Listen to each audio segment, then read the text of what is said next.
All right, everybody, welcome back to our professional interview series. Today we have another guest speaker. This is a gentleman that I've met through the National Recreation and Park Association. I've known him for a few years now. It's as we talk about these different professions, I try to get a good diversity of folks that have done a wide variety of things. And I think his experiences and what he's doing now might be something that a lot of you are interested in. So without further ado, Nate, why don't you tell us where you're from, what you do, introduce yourself. All right, awesome. One, thank you guys for having me. I appreciate you taking the time to interview me. I love doing stuff like this. My name is Nate Jaramillo. I'm a recreation supervisor for Clark County Parks and Recreation in Las Vegas, Nevada. I oversee the Cambridge Recreation Center. So when most people think of Las Vegas, they think the Strip, they think casinos, they think all these glitz and glamour things. But we're actually home to one of the largest municipalities on the West Coast. We have 140 plus parks. We have a outdoor recreation area. You've got a overnight camp area with the high ropes and the low ropes course.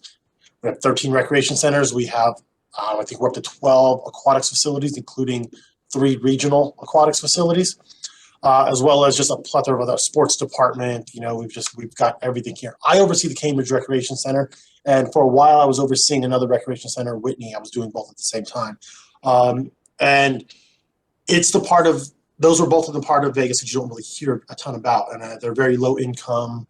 The Whitney Center, which I was overseeing, is right across the street from some government housing, and it's a very transient area. The center I oversee, primarily Cambridge, is just east of the Las Vegas Strip. And what people don't know about it is it's honestly one of the worst areas in the valley as far as crime, transiency, and everything like that. So I get a little bit of the different stuff. But in the past, I've done everything from run a skate park, work at a senior center. I've owned my own CrossFit and powerlifting gym before.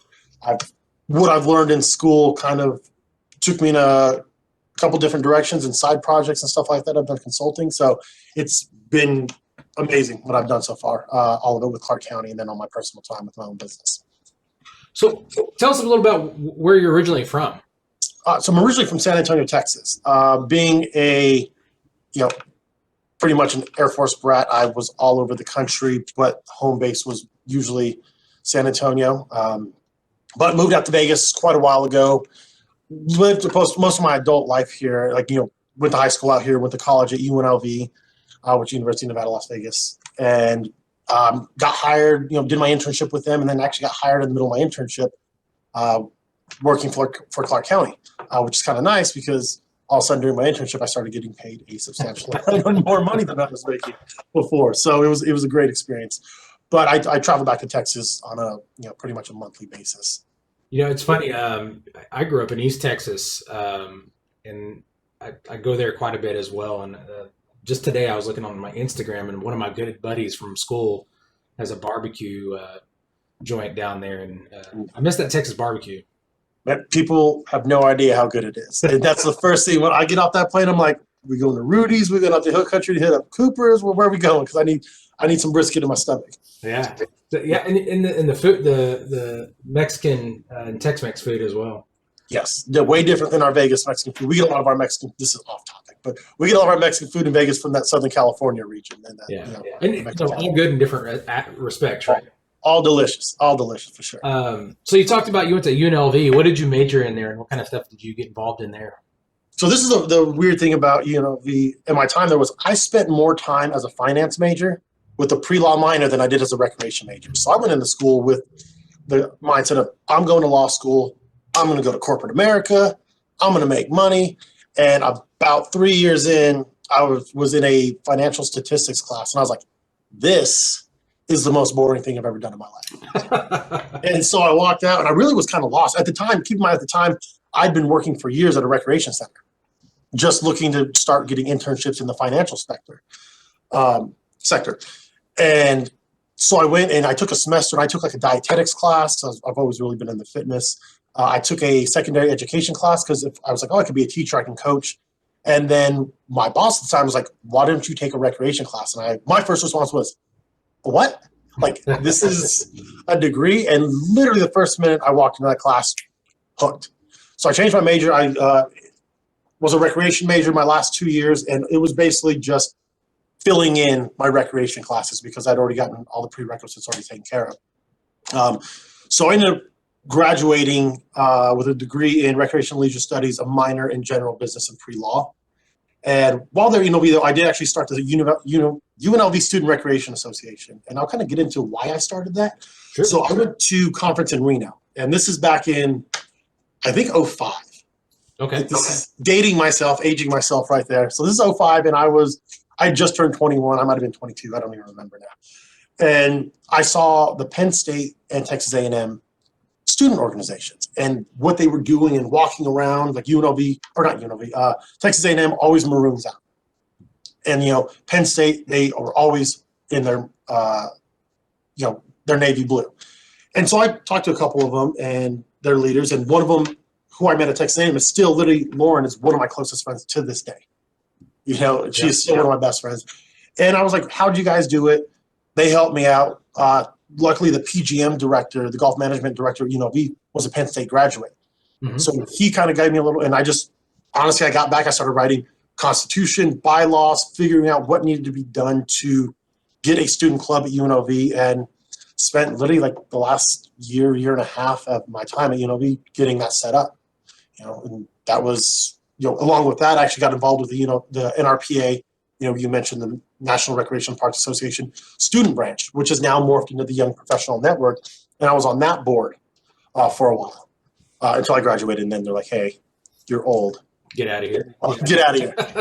But I later got involved with that when it became the Young Professional Network. And that's when Mike and I met each other. And I served as numerous different seats on their executive board, as they called it, and was the chair for it for a year and had different roles with that. And that was, it's funny because I talked to Michael Biedenstein, who you know. Oh, Biedenstein, yes. And, talking about that YPN time and the folks that came out of that foundational few years is, and I think, and I still in some way keep in contact with a lot of those folks, right? And how special that was. And it really was. It was a good time for our career-wise. A lot of us were getting started, and it really was a good group of people too. The connections, like not even connections. Oh, I want to connect with this person to see what they can do for me, professionally. It was, oh, I genuinely like talking to this human being, so I want to continue to talk to them. And the same thing with those, like, a vast majority, and I keep in contact with the vast majority of them, and they come to Vegas, and I meet up with them. I show them around the town. I show them the local spots. You're not going to catch me on the strip too often. And then, when I go to their hometowns, they're super welcoming, and it's just lifelong friendships that were made because one time a year we saw each other at this conference for 4 to 7 days to 9 days, depending on what we were doing before and after conference. Yeah, absolutely. So that kind of morphs into something else that I was going to ask you is before we get into like the nuts and bolts, what kind of stuff do you do for fun when you're not Parks and Rec'ing it as a job? So I'm always recreating. And I say that because I'm, in my late 30s with no kids, and I'm not married. So I have plenty of free time. But most of my free time, I train Brazilian Jiu Jitsu. I do that, 5 to 7 days a week. I do Muay Thai. Before, when I was in my 20s, I dabbled in the MMA stuff. And that takes up most of my time. When I'm not doing that, it's, I go to the gym. I've got 3 nieces and a nephew. I've got a couple god kids running around, and I like to travel. I travel to the most obscure places. As in, why would you go there? I go to Gulf Shores, Alabama a couple times a year. I go to San Antonio to see family. But then, I'm working 10-hour days now. They've kind of moved our shifts around. So once work gets out, I get to go train for a little bit, eat, and then go to sleep. But so you, with the Muay Thai and the other stuff, the Jiu-Jitsu, are you training to do any amateur MMA stuff, or are you just training at this point to better yourself and have a good time? I'm training now to just not be fat from my awful diet. When I was younger, I did competitions. I did everything that you could do. But when I took about a 5-year break where I competed in CrossFit and powerlifting, and then that turned into me owning a gym and having zero free time because I was working 40 hours a week and running a gym for 40 hours a week. So we do the math. But now it's just fun. I just, I don't know if anyone really knows. Do you guys read Flow, the Chicks at Me High book? Is that still It's around? covered. It's covered in different curriculums for students. Yeah. So they, it was part of our curriculum, and that's what that's what my jiu-jitsu is now, and my Muay Thai is now. It's just those things that I get to go in there, I get to escape, I get that just I call it a euphoric feeling, and this sounds really weird Sure. saying it, but it's my flow, it's my escape, and I enjoy doing it. It's kind of weird because one of my hobbies is getting punched and kicked in the face a lot of times, but it's fun to me. I like it, and I don't have to sit on a treadmill for an hour a day, so Yeah. that's cool. What's so you talked about travel too. What's a place you're looking forward to going once things settle down for Oh, recreation? I wish I could say I haven't been traveling. I've traveled to San Antonio probably since the pandemic started, probably 10 times to see family. But I booked a trip just this week to go to New Orleans and then to Gulf Shores, Alabama. Gulf Shores, Alabama is like my relaxing place. Yeah. My best friend lives there with his wife. White sand beaches, just a great time. So I'm there, twice a year usually. But that's my next trip, and then most likely Mexico in the fall for a wedding. Okay. But I dealt with the COVID. I had it back in November, and it is what it is. So, as we kind of prepare to talk about what you do, tell us about some other jobs you've had as you've, from high school up until where you're at now. So high school wise, I don't know. I was lucky enough. I didn't have to work in high school, mostly because I was always involved in extracurricular. I did your typical sports. I played football.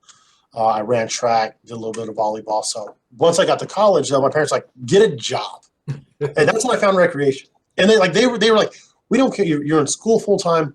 Just work a couple hours a week. So I went in on my high school graduation day, and with my friend who's picking up his check, and he worked at a rec center.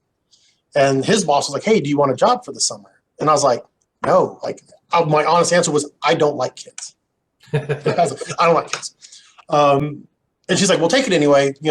And so I filled it out, and I started working there, and I worked there all through college. And it was all with Clark County. Yeah. And then did my internship at different locations with Clark County. I actually got lucky. I got put into pretty much a full-time position for my internship because someone was going out on maternity leave. Okay. In the midst of that, I got hired to work at a senior center. And I never worked with seniors. And I never thought I'd work with seniors. But I was like, you know what? It's a full-time job. Yeah. I'm not. And my mentor at the time, this guy, Josh, who's the guy who told me to take the recreation class, was like, no, this gets you in. They'll move you where they want you after a certain amount of time. I said, okay. Working at the senior center was the funnest thing I ever did in my life.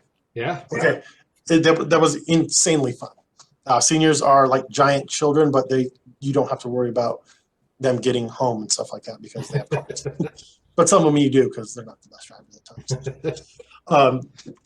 So from there, after getting hired full time, I was there for about 2 years, and they moved me, and I actually got to finish construction, a little bit of design on, and then oversee a 29,000 square foot skate park. That was my primary focus. It's called the Hollywood Skate Park. It's here in Las Vegas, east side of town, about 2 minutes from my house. So it was even better. And so that was my primary focus, along with overseeing the after school program, which, is your typical open rec program, come in, play basketball and stuff like that. While there, I also, once people transfer in, people transfer out, I didn't have to oversee the open rec program anymore. So now I'm overseeing sports leagues, youth sports leagues, specifically basketball, which I've never played in my life. I'm 6'4" and I've never played basketball in my life. I was gonna say, I can't believe that. All right. I do. I just don't enjoy it. But so I'm overseeing sports leagues, and I got, there's my little bit of sports experience, and that was actually really fun seeing because they're all developmental leagues at that point. It was a good time. From there, I tried getting into aquatics. They didn't transfer me there, and so they sent me to the Cambridge Recreation Center where I'm at now as a recreation specialist. So our specialists are our front line. They're pretty much our programmers, and they pretty much plan. So I was doing that, and I was working with just the at-risk youth. Then I was doing a lot of collaboration with juvenile justice or gang intervention teams just because of the area that we were in. In the midst of all that, I decided I was going to buy a CrossFit gym and just be like, hey, I don't need free time. And so I started doing that. And so I was doing both of them full time pretty much. About a year and a half into that, I got promoted to my current position, which was the supervisor of the Cambridge Center. At that point, opted to sell my gym because being a supervisor, being the area that we're in, I was just constantly getting called back, hey, you got to come back to work, you know.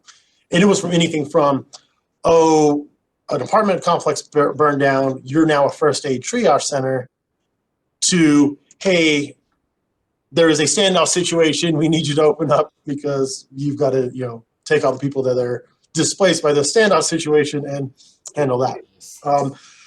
This position is probably, people talk about the politics in municipal recreation. I work with my commissioner's office pretty much every day. I deal with multiple different agencies. We have partnerships with our Metro, which is our police department. We work with various outreach programs, the health district, and right now, especially with the times that we're in, like we've pivoted everything we've done because now recreation is kind of put on, not on the back burner, but large scale gatherings aren't. You know, so now I'm doing like food bank things. You know, I'm setting up food bank, drive-through food banks. I'm setting up. I just got the email today. We're going to be doing vaccination stuff. So it's like, you know, you just kind of roll with whatever gets thrown at me right now. Yeah. So before pre-pandemic, right? What kind of a day in, day out things did you do there in your current position? So my current position, my primary focus is developing the budget, maintaining the budget, and making sure my staff are getting the programming done. I'm the liaison also between, obviously, my center and our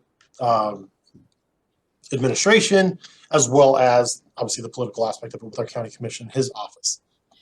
So my day, it's a lot of emails, unfortunately. It's a lot of phone calls. It's a lot of, hey, let me get back to you. Hey, do you have this information? Budget season comes, and it's me sitting in front of an Excel spreadsheet, just crunching the numbers. Yeah. When it gets towards the end of the fiscal year, it's, you know, and this is like a daily thing. It's just oversight of the budget. Yeah. Hey, why did we have, you know, 1,048 hours of part-time staff when, you know, the previous 3 months we've only had, you know, 830. Yeah. And so it's finding those things out. The programming aspect of it is kind of behind me, and which is fine because that's not really what I was passionate about. I'm more passionate about the leadership aspect of it. And Yeah. you know, with my finance background, the budgeting aspect is pretty easy to me. What I like now is I've been kind of having people shuffled in and out of my center as far as with transfers and retirements and stuff like that. So I've been able to work with just new staff and just building them up. For me, this isn't the stopping point at this position. My goal is just to keep on moving up, and I need to make sure that I've got 3 full-time staff under me right now. One of them is ready to take over. I'm not going to say they're going to automatically be here, but I want to make sure they're in the best position to step in. Yeah. And so it's the professional development for them as well, and myself. You know, I'm always pursuing that. With that professional development stuff, something that just kind of popped in my head is, I know you and I know each other through NRPA. What other professional associations are you involved with or involved in and around, so to speak? And what do you do with those? So I've always been involved, really from the high school, not the high school, the college days. I joined the Nevada Recreation Park Society when I was in college. I joined NRPA when I was in college, you know, and we've already touched on my experience with the student association. But I've always been involved with NRPA. I was involved with NRPA more heavily on the student branch and then young professional branch than I was with our NRPS, our state association. And so I was on, you know, I served as a young professional rep for the Young Professional Board, Young Professional Network, and then became the chair. You know, and that's a lot of just meetings. You know, obviously everything's done through, you know, teleconference on something like that. But then I got involved with our state association, and there I went from being a member at large, which is an elected position, to getting up to be the chair-elect, and then past chair. And that constituted, for my time, was a complete, basically revamp, rebranding and everything of our state society. new logo, new slogan, new kind of like directional where we were heading, just because we were kind of stagnant for the longest time. So I headed that up, got that process started. At the same time, I'm overseeing, I was the chair-elect at the time, was the conference committee chair. So I'm planning our state conference committee. And we're planning our state conference, which is, I don't know if it's a little bit of a workload. Sure, yeah. I'm getting venues, I'm getting caterers, I'm getting, vendors. And obviously, it's not me alone. I've got a full committee to work with. But when it comes down to it, the onus is on me. And this is in the middle of a economic downturn back in like the early 2010s, 2012s. So I'm doing this with no financial support from any of the organization, any of the municipalities. And what at the time turned out to be some of the lowest membership numbers, because people just weren't working. We laid off during that time like 25% of our staff. City of Las Vegas laid off, God, I can't tell you how many, almost our entire staff. Yeah. We just got hit so hard. So all this is happening as, I'm trying to get this conference going because the world is collapsing around us essentially financially. From there, I just, after a while, I presented at conference. I've presented I've probably done about 15, 20 sessions throughout the years at conference. Those are ranging from professional development, resume writing, skate park management was the one that always got picked up. They really seemed to like that one. And I presented at the state level as well. Did a branding one. My favorite one was probably the self-branding though. And that was basically just what are people seeing when they hear your name or see you? And I think that's something very important for kids these days. I don't want to say kids; these are adults that you're teaching. Sorry about that. I say it sometimes too, so don't feel bad. Yeah, the young adults on what people's perception of them is, and I could delve into that with myself personally, but that would be a whole nother interview probably. But I've always tried to stay. After a while, though, stay involved. When I started going and kind of getting outside, the outside business and doing a little bit of consulting and stuff like that. I stepped away from those for quite a few years, but I will honestly start getting back involved with those now that I've had the time to kind of like relax from them, because it is a lot of work, potentially a lot of work, depending on how involved you want to get in them when you start getting involved in those professional organizations. Yeah. So they always say that recreation, parks and recreation, whatever we call our field, is the best profession ever, right? Why do you think that is? What is it about parks and recreation that makes it the best profession? For me, it's fun. Like if I'm sitting here and I always use budget season because that's the only time of the year I'm like, dude, this is like mundane. Yeah. But if I'm just sitting here, I'm like, dude, I have a full gym that I can go shoot basketball with the kids in. I can go in there and have a conversation. I've got a full weight room and cardio room and boxing setup. I can go talk to the people in there, or, use my lunch to get a workout in. It's just always something that you can be like, oh, this is fun. Yeah. I don't think, if you're an outdoor recreation and you have to sit in front of the computer, I don't think you're going to have an issue stepping outside for 15 minutes and just walking a trail. Yeah. Like, what other job can you do that? If I was a lawyer, I couldn't be sitting there in the middle of, doing a briefing. Like, I think I'm just going to go play basketball real quick or take a walk outside. Like, we legitimately, what we do is fun. Like, yeah. And if you're not having fun, either find a way to have fun or find a new major. If you can't enjoy this job. No, I say that a lot. If you can't enjoy, I think a lot of young professionals or young folks that, they don't have the work experience, but something I tell them too is like, if you think you're not going to enjoy this, go find a different job for a while first.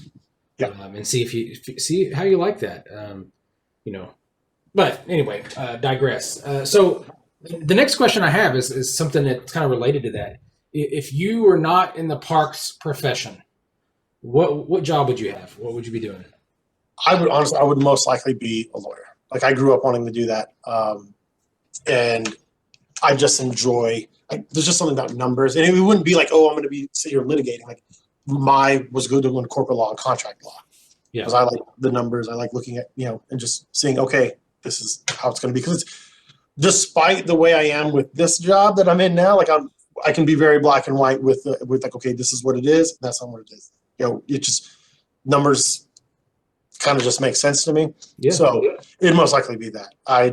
at the time when I was getting ready to go to law school, my best friend and I were talking about we were going to go to UNC together. He went to law school there. I was like, dude, I'll wait a year, because he was a year behind me. And I said, we'll just go together and he's now a sports agent, has his own sports agency firm, makes a ton of money, but he works nonstop. And I, make good money, but I work 40 hours a week and enjoy every second of my job. So, but honestly, looking back, I couldn't see myself doing anything else other than this. Sure. Like my ADD is too insane, as you can see, because I really sat still since we started. Like I could do another job where I had to do that. Yeah, where I had to hone that in. Let me ask this maybe a different way. If it wasn't Parks and Recreation, what would be your dream job? What would you? Oh, man. Oh, is professional brewery? Is a brewery professional a thing? Because that is a thing. I wouldn't mind that, but that's honestly speaking, ideally, doing something in fitness.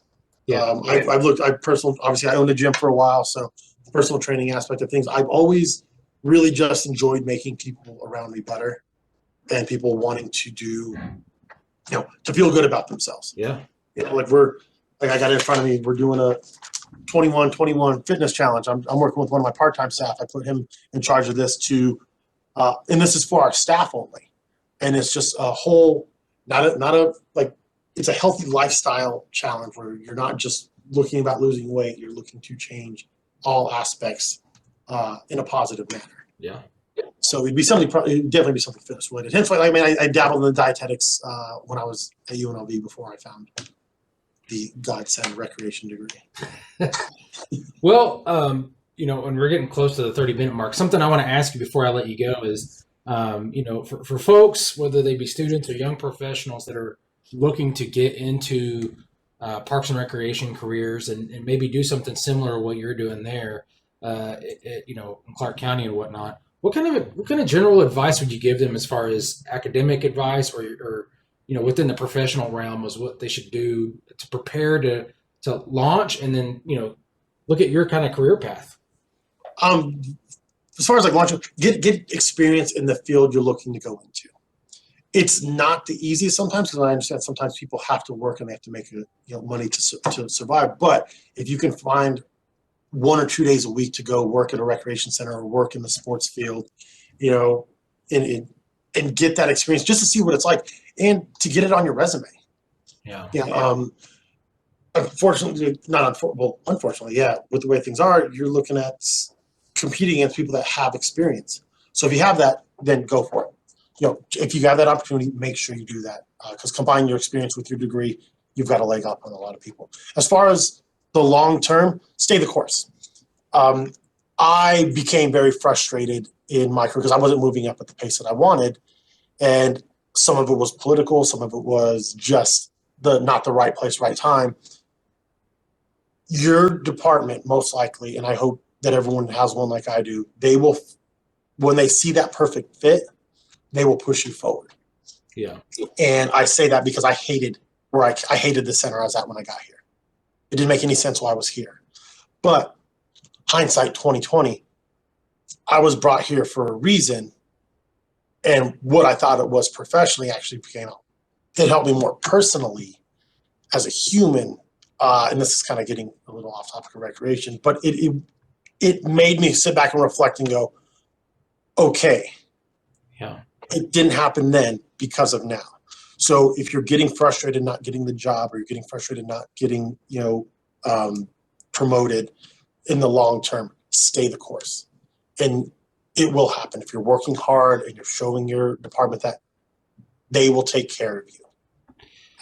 I firmly believe that. So it's a great field, man. This is for all the students seeing this. You will not regret getting into this field. It's so much fun, and it's just and it pays good too. They pay me way too much money for the work that I do.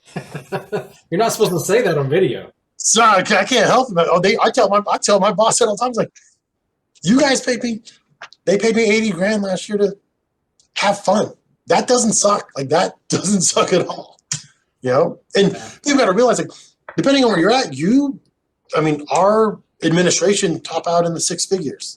That, come to Clark County. Hey, we've got great paying jobs. Well, I think the other part is you got to give yourself some credit here too. I mean, like, you say they pay you really well, but that's also a reflection of the value they find in you, right?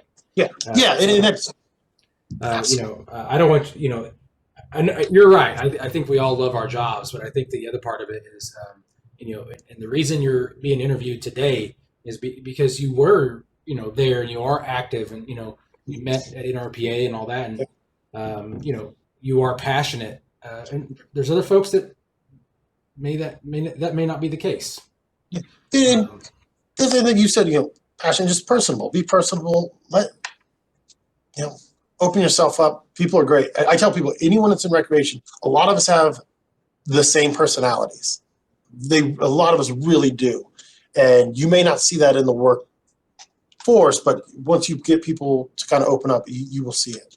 And I just tell have fun with what you're doing. You're going to spend a third of your day at work. Yeah. So why not enjoy it? Why not, make the most out of it? And you're going to be spending more time with these people that you're working with than you probably will your significant other. Yeah. So that's something you guys got to take, always take in consideration. But like I said, man, it's a great career. It's simple as that. It's a great career. So I think that's a great place to say thank you so much for taking your time. As always, if you need anything from me, you reach out and you let me know. Thank you. And I will let you go. You have a great day and enjoy your weekend as well. Have a great day, Mike. Great seeing you again, students. Good luck, and you guys, I'm sure, will do awesome. All right. Thank you, sir. Thanks, man.